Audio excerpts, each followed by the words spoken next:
नमस्कार दोस्तों, आइए जानते हैं उत्तर प्रदेश की आज की ताजा और बड़ी खबरें हैं। और आप अभी यूपी के किस जिले से इस वीडियो को देख रहे हैं, कमेंट में जरूर बताइए। आज की पहली खबर, फार्मर आईडी नहीं बनवाया तो किसान सम्मान निधि से होंगे वंचित। अपने मोबाइल से स्वयं भी कर सकते ये काम। किसानों को अब फार्मर आईडी अनिवार्य रूप से बनवाना होगा। बिना फार्मर आईडी के प्रधानमंत्री किसान सम्मान निधि योजना के लाभ से वंचित हो जाएंगे। फार्मर आईडी बनाकर किसानों डाटा इकट्ठा किया जा रहा है, जिससे कृषि विभाग सहित विभिन्न योजनाओं का लाभ किसानों को दिया जा सके। अगले 6 दिन तक के सभी स्कूल रहेंगे बंद। डीएम का आदेश जारी। लखीमपुर खीरी में बढ़ती ठंड को देखते हुए डीएम ने 12 फरवरी तक के स्कूलों को बंद करने का आदेश दिया है। जिले के सभी स्कूल अब 6 दिन बाद खुलेंगे। फरवरी में आएगा यूपी बजट, लाख करोड़ पेश कर सकती है सरकार यूपी बजट 2025। उत्तर प्रदेश सरकार फरवरी 2025 के दूसरे सप्ताह में 2025-26 का बजट पेश कर सकती है। वित्त विभाग ने तैयारियां शुरू कर दी हैं। विभागीय प्रस्तावों पर बैठक जारी है। उत्तर प्रदेश सरकार 2025-26 का बजट फरवरी के दूसरे सप्ताह में विधानसभा में पेश कर सकती है। वित्त विभाग ने अपने स्तर पर तैयारियां शुरू कर दी। पूर्वानुमान के मुताबिक बजट का आकार करीब 8 लाख करोड़ रुपए हो सकता है। सरकारी राशन की दुकानों पर अब सरसों तेल भी मिलेगा। सरकारी राशन की दुकानों से कार्ड धारकों को अब सरसों तेल भी सरकार मुहैया कराने जा रही है। अभी तक राज्य के सरकारी सस्ता गल्लों पर गेहूं, चावल और नमक ही मिल रहा था। नई योजना का लाभ लाखों लोगों को मिलेगा। उत्तराखंड सरकार मुहैया कराने जा रही है। मंगलवार को विधानसभा सभागार में विभागीय समीक्षा बैठक में राज्य की खाद्य मंत्री रेखा आर्या ने अधिकारियों को इसका प्रस्ताव तैयार करने के निर्देश दिए। अब आसानी से मिल सकेगा पीएम आवास। आवेदन के लिए शुरू हुई ये नई व्यवस्था शासन की महत्वाकांक्षी प्रधानमंत्री आवास योजना ग्रामीण की शुरुआत वर्ष 2017-18 में हुई। इसके तहत अभी तक 1,38,000 से अधिक आवास बनकर तैयार हो चुके हैं। अभी बन भी रहे हैं। इसमें 3 किस्त में 1,20,000 रुपए लाभार्थियों के खाते में भेजा गया है। अब आवेदक आवास के लिए मोबाइल पर भी आवेदन कर सकते हैं।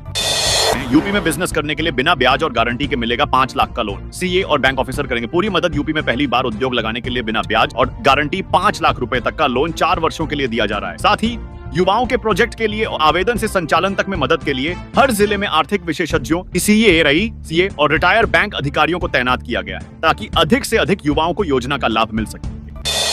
यूपी के इस शहर में पेट्रोल लेने के लिए बदल गए नियम। अब करना होगा ये काम, तभी मिलेगा तेल। उत्तर प्रदेश लखनऊ जिलाधिकारी ने बड़ी पहल की है। अगर 2 पहिया वाहन चालकों ने हेलमेट नहीं पहना होगा तो उन्हें पेट्रोल नहीं दिया जाएगा। इस संबंध में जिलाधिकारी सूर्यपाल गंगवार ने सभी पेट्रोल पंप संचालकों को निर्देश दिए हैं। लखनऊ जिलाधिकारी ने सड़क हादसे को रोकने के लिए इस तरह की पहल की शुरुआत की है। ऐसे में अगर कोई भी बिना हेलमेट पहने पेट्रोल भरने आता है तो इसकी जानकारी पेट्रोल पंप पर काम करने वाले कर्मचारी पुलिस को देंगे। यूपी के वाराणसी में कूड़ा उठाने पर अब 50% अधिक फीस। नगर निगम की बैठक में लग सकती है मुहर। वाराणसी नगर निगम की कार्यकारिणी बैठक में एक महत्वपूर्ण प्रस्ताव रखे जाने की तैयारी कर ली गई। जानकारी के अनुसार कमर्शियल भवन से कूड़ा उठाने पर अब 50% अधिक शुल्क देने वाला प्रस्ताव रखा जाएगा। केरल में हाथी ने शख्स को सूंड से उठाकर पटका, हवा में 4 बार लहराया, 10 फीट दूर उठाकर फेंका। उत्सव के दौरान 23 घायल। केरल के मलप्पुरम में एक हाथी ने शख्स को सूंड से उठा लिया, उसे हवा में 4 बार लहराया, फिर 10 फीट दूर उठाकर फेंक दिया। पीड़ित की हालत गंभीर है, उसे अस्पताल में एडमिट कराया गया है। लखनऊ के अस्पतालों में एचएमपीवी वायरस के लिए बेड रिजर्व अस्पताल स्टाफ को अवेयरनेस बढ़ाने की एडवाइजरी जारी। उत्तर प्रदेश में एचपीएमवी वायरस को लेकर अलर्ट जारी किया गया है। स्वास्थ्य विभाग की तरफ से सभी अस्पतालों में व्यवस्था की जानकारी मांगी गई है। लखनऊ के 3 बड़े सरकारी अस्पतालों में इसको लेकर बेड रिजर्व करने के साथ ही ऑक्सीजन सप्लाई दुरुस्त रखने को कहा गया है। केरला एक्सप्रेस में मिला रुपयों से भरा बैग, 500 के इतने नोट। पुलिसकर्मी गिनते गिनते हांफ गए। केरला एक्सप्रेस ट्रेन में चेकिंग के दौरान पुलिस को नोटों से भरा बैग मिला। इस बैग में 500 रुपए के नोटों की गड्डियां मिली। पूछताछ भी की गई, लेकिन किसी ने नहीं बताया कि यह बैग किसका है। महाकुंभ में रोडवेज, बस दौड़ाओ और इनाम पाओ। उत्तर प्रदेश परिवहन विभाग ने दी स्पेशल स्कीम। महाकुंभ मेले में श्रद्धालुओं को आध्यात्मिक नगरी तक पहुंचाने के लिए रोडवेज विभाग ने कमर कस ली है। चालक परिचालकों के लिए महाकुंभ विशेष प्रोत्साहन योजना लाई गई है। इसमें बस दौड़ाओ और इनाम पाओ के तहत डिपो से बसों का संचालन होगा। एक चालक परिचालक को कम से कम 300 किलोमीटर तक बसों को संचालित करना होगा। सीएम योगी बोले, सर्जरी एक बार होगी और उसके लिए हमें तैयार रहना होगा। मंदिर तोड़कर सीएम योगी आदित्यनाथ ने कहा कि संभल के बारे में सारी चीजें पहले से तय है। आप देख रहे हैं कि कैसे एक एक करके संभल का इस्लामीकरण हुआ है, कैसे वहां पर पूरी तरह एक एक चिन्ह नष्ट किए गए थे। यूपी में पूरी तरह से लागू होने जा रहे ये 3 कानून अमित शाह ने सीएम योगी को दे दिया मैसेज। अमित शाह ने कहा कि उत्तर प्रदेश के सभी 7 कमिश्नरेट में 31 मार्च तक तथा पूरे राज्य में यथाशीघ्र नए आपराधिक कानूनों का PREV 63 का क्रियान्वयन सुनिश्चित किया जाना चाहिए। केंद्रीय गृह मंत्री अमित शाह ने मंगलवार 7 जनवरी को उत्तर प्रदेश के मुख्यमंत्री योगी आदित्यनाथ से कहा कि वह 3 नए आपराधिक कानूनों को लागू करने में हुई प्रगति की अगले महीने समीक्षा करें और उन्हें यथाशीघ्र पूर्ण रूप से राज्य में लागू करें।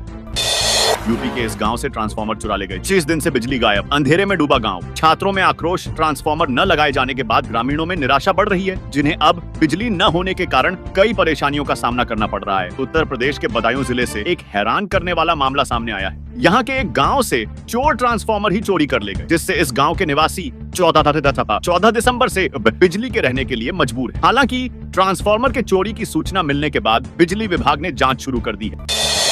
लखनऊ में अब सरकारी ऑफिसों में बिना हेलमेट सीट बेल्ट वालों की एंट्री बैन घर से निकलने से पहले पढ़ लें। ये नियम सड़क सुरक्षा को लेकर उत्तर प्रदेश के मुख्यमंत्री योगी आदित्यनाथ ने हाल ही में जिसमें अधिकारियों को सख्त निर्देश दिए गए थे। अब ये नियम लखनऊ में लागू किए गए हैं। अब बिना हेलमेट लगाए बाइक चलाने और बिना सीट बेल्ट लगाए गाड़ी चलाने वालों को ऑफिसों में एंट्री नहीं दी जाएगी।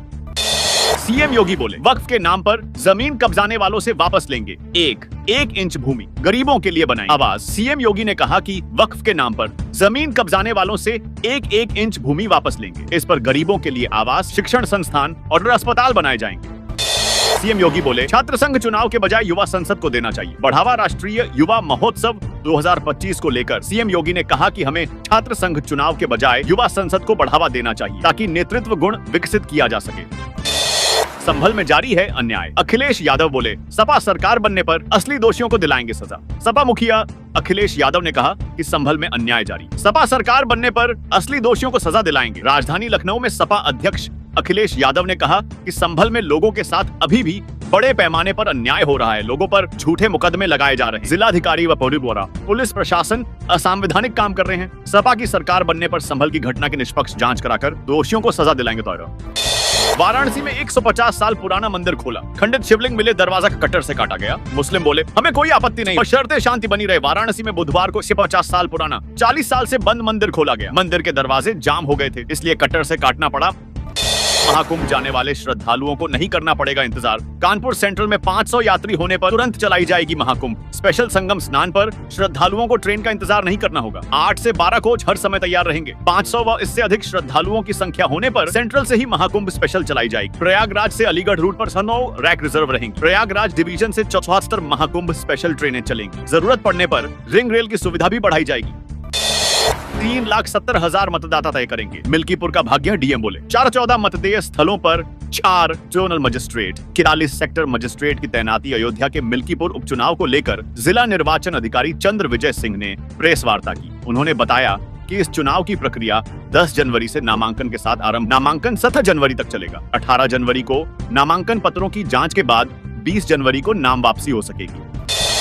यूपी में जारी रहेगा ठंड का सितम, मौसम विभाग ने कोल्ड डे और ऑरेंज अलर्ट की चेतावनी जारी। यूपी के करीब 50 जिलों के लिए कोल्ड डे की चेतावनी जारी की गई है। लोगों को अभी ठिठुरन से राहत मिलने के आसार नहीं हैं। हालांकि बुधवार को दोपहर बाद निकली धूप ने थोड़ी राहत दी है। मथुरा पहुंचे मध्य प्रदेश के सीएम मोहन यादव, ठाकुर जी को किया दंडवत प्रणाम, यमुना आरती हुए शामिल। रात्रि करेंगे विश्राम। मध्य प्रदेश के सीएम डॉ मोहन यादव बुधवार को मथुरा पहुंचे। इसके बाद गोकुल महावन के मध्य उदासीन काशरणी रमण रेती आश्रम पहुंचे। रमण रेती आश्रम के संत काशरणी हृदयवानंद महाराज एवं काशरणी नागेंद्र महाराज ने पुष्पमाला पहनाकर स्वागत किया। मुख्यमंत्री मोहन यादव मथुरा में ही रात्रि विश्राम करेंगे। लखनऊ में आधी रात सड़क पर उतरे अधिकारी, फुटपाथ पर सोने वालों को भेजा रैन बसेरा। बोले, शीतलहर में कोई बाहर न सोए। लखनऊ में आधी रात मंडलायुक्त रोशन जैकब, जिलाधिकारी सूर्यपाल गंगवार और नगर आयुक्त इंद्रजीत सिंह फील्ड पर निकले। कड़ाके की ठंड और शीतलहर के बीच आला अधिकारियों ने शहर का जायजा लिया। अधिकारियों ने सड़क किनारे सो रहे लोगों को कंबल बांटे। अखिलेश यादव का तंज गुट फ्रॉम राजशनेश है। कुंभ में आने वाले साधुओं के भाई हैं। सीएम योगी संतों से बोले, इन्हें वापस ले जाना सपा। अध्यक्ष अखिलेश यादव ने सीएम योगी पर कटाक्ष करते हुए कहा कि प्रयागराज के महाकुंभ में हजारों संत, महात्मा और बाबा तपस्या में लीन हैं, लेकिन अच्छा होगा कि वे इस महापर्व के समापन के बाद अपने गुरु भाई योगी आदित्यनाथ को भी अपने साथ ले जाए। अखिलेश ने भाजपा सरकार पर तीखा हमला करते हुए कहा कि वर्तमान सरकार में हर विभाग में लूट मची हुई है। ₹100 में होगा स्टैंप में कमी के मामलों का समाधान। जाने कब तक प्रभावी है ये योजना। उत्तर प्रदेश में स्टैंप की समस्या से निजात पाने के लिए सरकार ने बड़ा कदम उठाया है। मंत्री रविंद्र जायसवाल ने इसके लिए पंजीयन विभाग द्वारा एकमुश्त समाधान योजना भारतीय स्टैंप अधिनियम 1899 का फिर से लागू किया। तो ये थी आज की 25 फटाफट बड़ी खबरें। अगर आपको न्यूज पसंद आई हो तो वीडियो को लाइक और चैनल को सब्सक्राइब करना बिल्कुल ना भूलें।